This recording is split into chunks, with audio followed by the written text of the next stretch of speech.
Olá, meu amigo, minha amiga. Estamos aqui em mais um Maná Diário, né? Eu sei que você já estava esperando aí no cronômetro do Maná, né?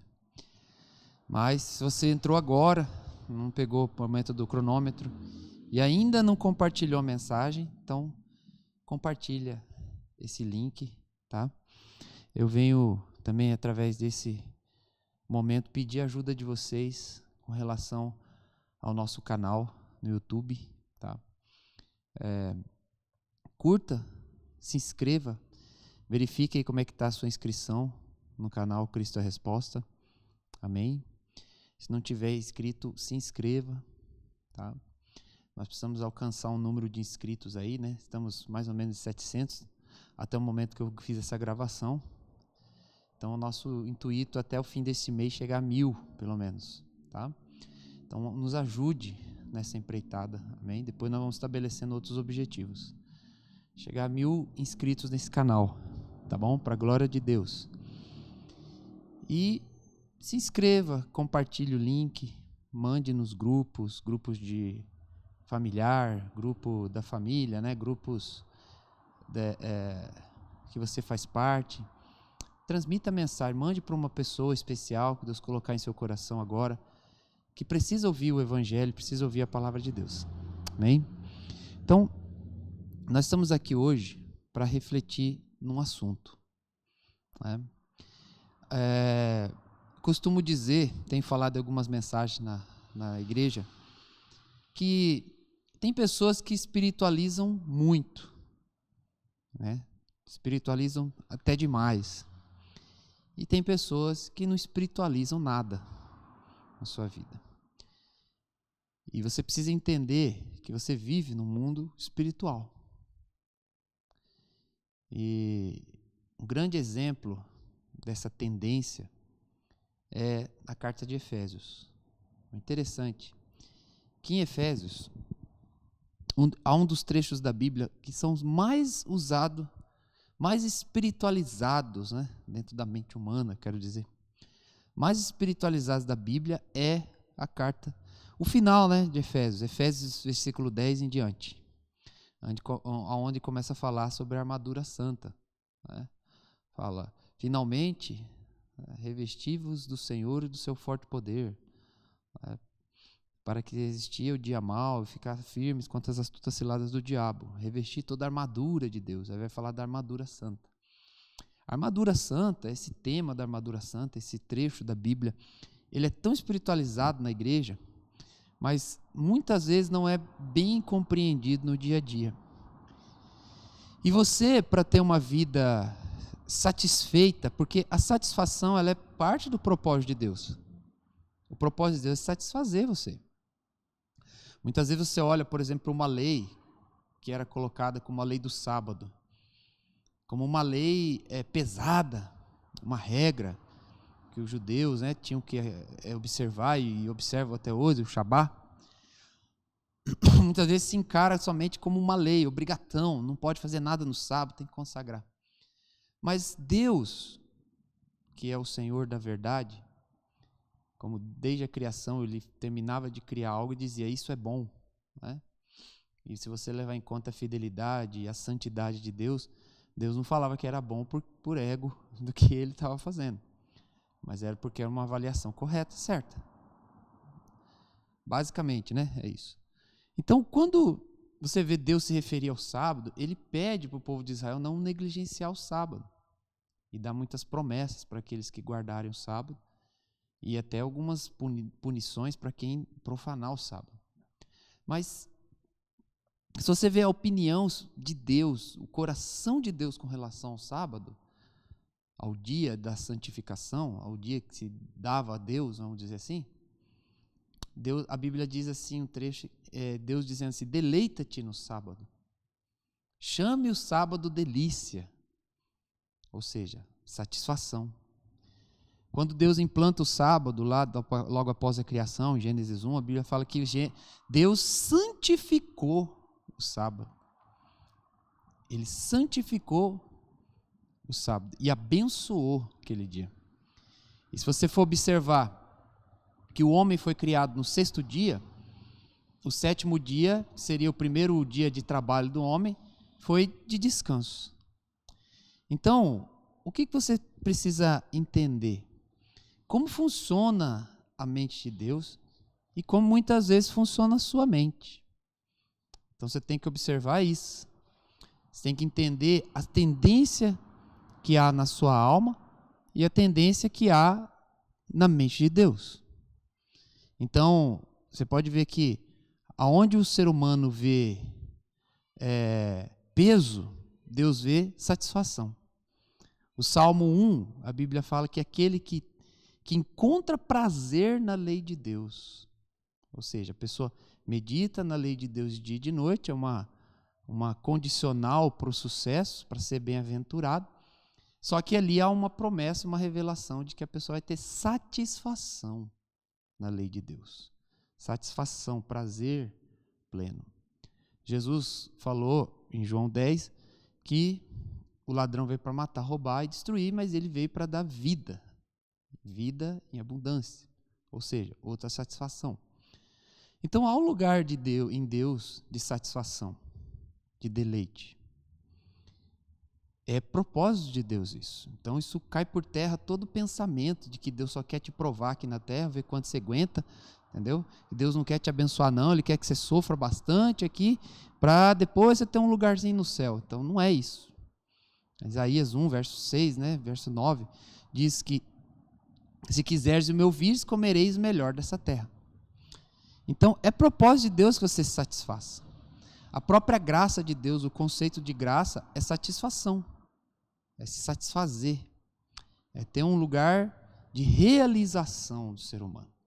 O ser humano ele só é realizado no propósito de Deus, fazendo a vontade de Deus. Aí Romanos 12 fala de mudar a mentalidade, aí fala para conhecer, comprovar, experimentar qual seja a boa, agradável e perfeita vontade de Deus. Essa vontade tão boa, agradável e perfeita para Deus, como também para aquele que a encontra. A pessoa se satisfaz naquilo. Ela entende, ela é dominada por uma revelação da satisfação. Então, existe um lugar, sim, de renúncia, existe um lugar, sim, de libertação, mas existe um lugar de satisfação. Satisfação na dimensão de oração, satisfação em apreciar a palavra de Deus. Satisfação, existe um princípio que o salmista entendeu bem e deixou para nós, que era de contemplação. Contemplar o Senhor. Contemplar é admirar. É você ir para uma região da natureza, seja uma fazenda, seja uma praia, seja uma paisagem natural que você admira muito, que você acha muito legal, que já tocou sua vida, que você se sentiu muito bem quando foi até lá. Você ficou naquele lugar contemplando, observando. Então existe um lugar de contemplar Deus. E você não vai conseguir isso se você não viver a comunhão pessoal diária. Como você vai contemplar a presença de Deus? Como você vai contemplar a mente, a inteligência de Deus? Como você vai contemplar o que Deus já fez em você? 1 Pedro chega a dizer que se a gente deixa de lado os princípios de Deus, a gente esquece até mesmo da purificação dos nossos pecados.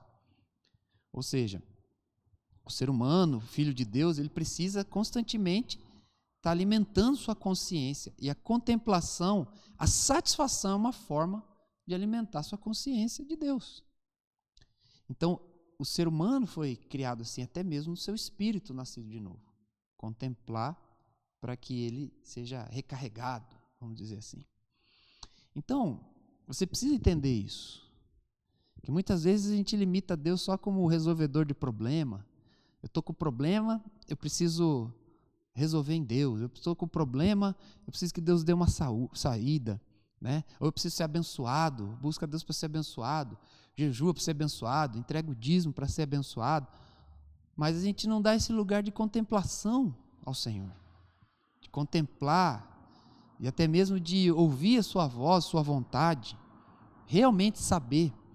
Se eu perguntar para você hoje, você está no centro da vontade de Deus, sua vida está totalmente, 101%, na vontade de Deus em tudo que você faz, a forma que você trabalha, a forma que você vive, está na plena vontade de Deus para a sua vida.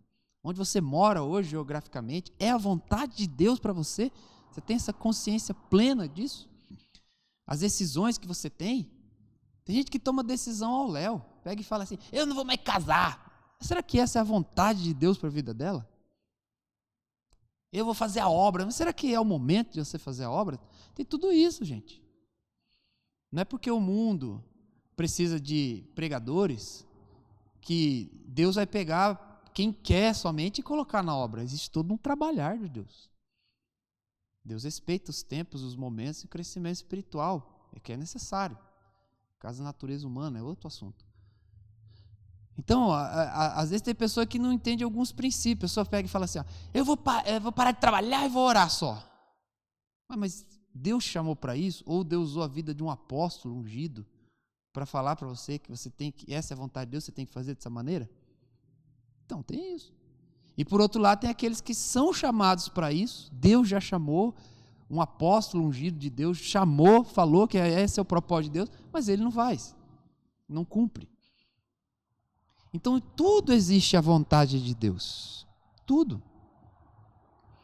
Existe a vontade de Deus para a sua vida individual e existe a vontade de Deus para você como igreja. Tudo existe a vontade de Deus. Tudo. E muitas vezes a vontade de Deus, ela não combina com o seu jeito de ser feliz. Você quer ser feliz, mas você tem um jeito de ser feliz. Uma escolha pessoal do que é ser feliz. Mas às vezes, para você agora, o momento que você vive, para ser feliz é separar do seu marido, da sua mulher. Não aguenta mais. Às vezes esse é o seu jeito de ser feliz. Mas esse é o jeito de Deus? Você já pensou o que Deus pensa disso? Será que Deus não tem uma saída para esse problema? Às vezes tem pessoas que acham que a cura dela vai ser a felicidade dela. Mas ela não tem disposição nenhuma para viver para Deus. Deus até tem interesse em curar por misericórdia. Mas será que essa pessoa vai usar a saúde para a glória de Deus? Então tem tudo isso. Então você tem que espiritualizar as coisas da maneira certa. Como eu falei, Efésios capítulo 6 fala que é da armadura santa, ou seja, se revestir espiritualmente, pontos da sua vida, mas você tem que aplicar isso na sua vida natural, porque o próprio contexto da carta de Efésios são ambientes naturais de vida, igreja, local de trabalho até mesmo, pai e filho, casamento, vida em comunidade, está tudo lá, só ler. Capítulo 1 começa falando da herança em Cristo, que nós somos em Cristo, e para que Deus nos criou, fazer boas obras, tudo mais, revelações tremendas, nos escolheu antes da fundação do mundo, nos abençoou, tal, tudo mais. Aí depois começa a falar de vida em comunidade, vida na igreja primeiro, aí comunidade, aí pais e filhos, marido e esposa, casamento e ambiente de trabalho. Aí depois de tudo isso, ele vai falar para se revestir do Senhor de seu forte poder, para lutar contra o diabo. Por quê? A sua vida natural, que é o ambiente espiritual. Que você tem que ter força espiritual para trabalhar certo. Você tem que ter força espiritual para administrar seu dinheiro. Você tem que ter força espiritual para o seu casamento. Você tem que ter força espiritual para a sua relação com seu filho, para a sua relação com seu pai. Você tem que ter força espiritual para a sua relação na igreja. Principalmente na obra de Deus. A obra de Deus ela é feita de detalhes. Aquilo que era dito ao sacerdote, os detalhes que eram ditos ao sacerdote na velha aliança, são figuras para os dias de hoje, que existem até hoje. Cada detalhe orientando um sacerdote é para a vida do sacerdote hoje. Mas tem uma revelação espiritual para aquilo, um comportamento espiritual, uma mentalidade espiritual do sacerdote. E como que a pessoa vai exercer tudo isso? Somente com a comunhão pessoal. Então é isso que eu quero, que Deus quer, através dessa mensagem. Despertar você, filho de Deus, filha de Deus, para você entender que o Evangelho é você ter comunhão com Deus, porque Ele te amou e morreu por você, para que a partir desse momento você pegue essa força de Deus, esse preenchimento do Espírito Santo e viva a sua vida natural, e viva o seu dia a dia. E cumpra a palavra de Deus no seu dia a dia. Esse é o propósito de Deus. Quando se fala em propósito de Deus, é isso. Para de colocar propósito de Deus como se você fosse um ministro. Isso é uma parte do propósito de Deus. E se você não aprender a colocar o evangelho na sua vida natural, você não pode ser um ministro de Deus. Você não pode ser um ministro na casa de Deus. Essa é a verdade. Essa é a lição para todo teólogo. Às vezes você está aí planejando de estudar para ser um pastor. Se envolva com Deus e traga o evangelho para a sua vida natural. E se você tiver um chamado, Deus te fará um pastor. E você ser um pastor segundo o coração de Deus. Segundo aquilo que a palavra prevê, pede, exige. Então é isso. Então, às vezes você está com um tipo de problema porque você não traz o evangelho para a sua vida natural. Você não traz o evangelho para o seu casamento. Você não traz o evangelho para a sua vida, com seu filho. Ser crente, às vezes, cria o filho do seu jeito, não do jeito de Deus. Porque você não traz o evangelho para dentro da sua família. Você não traz o evangelho para o seu trabalho. Trabalha do jeito que você quer. Mente para ganhar dinheiro. Se é patrão, trata mal, humilha funcionário. É injusto. A sua justiça tem que exceder. Se você conhece um empresário que não é crente e ele é justo com os funcionários, você tem que ser mais justo que ele. Pra você ter noção.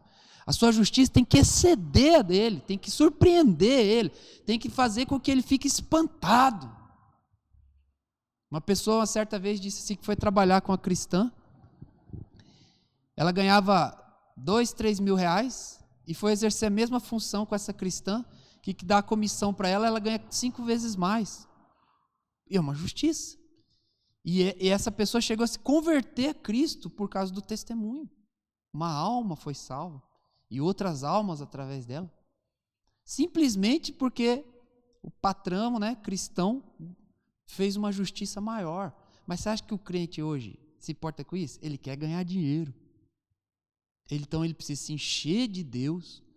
Ser tão cheio da comunhão do Espírito Santo, onde ele não olha para o local de trabalho como um lugar de ganhar dinheiro, de dar o sangue, dar o suor para ganhar dinheiro. Ele está aquele lugar para ganhar alma. Todo dia ele ora pelas pessoas.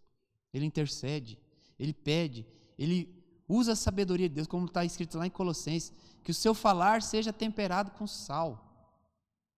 Até o próprio Efésios diz, aproveite todas as oportunidades, porque os dias são maus.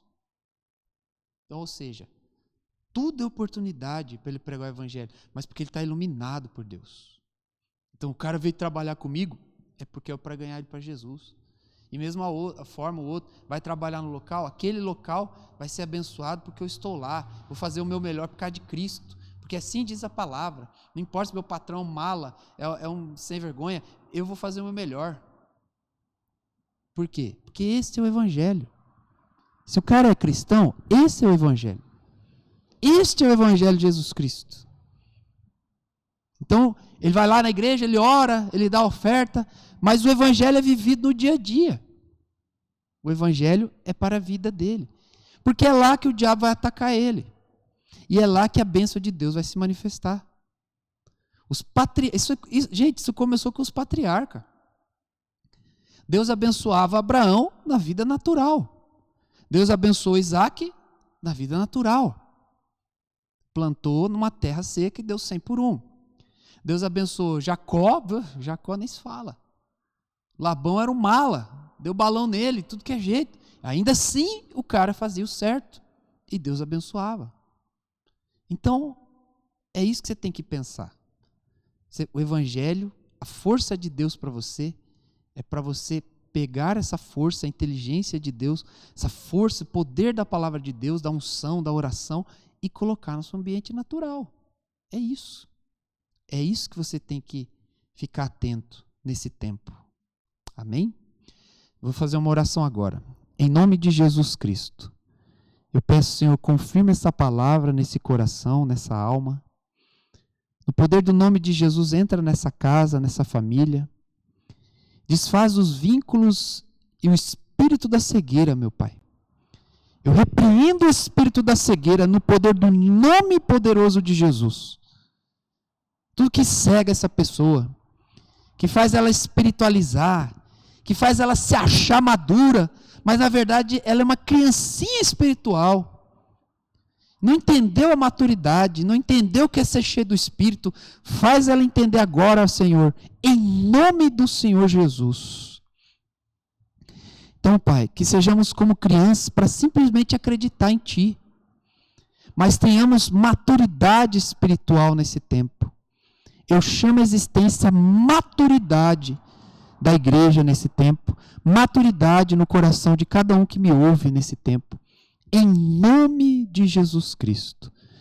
Peço a tua bênção, teu favor, teu cuidado, e te dou toda a honra e toda a glória, em nome de Jesus. Amém.